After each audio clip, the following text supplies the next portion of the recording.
Angalia, mwambie mwenye maneno mengi ni muongo. Mchonganishi.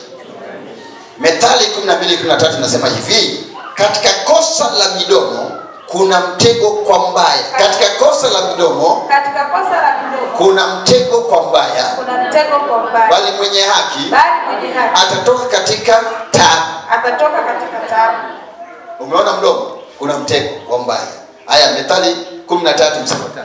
Yeye alindaye kinywa chake huilinda nafsi yake. Yeye alindaye kinywa chake alinda wapi? Nafsi yake. Ndio maana unaona ndoto unafukuzwa na simba, unafukuzwa na nini? Domo.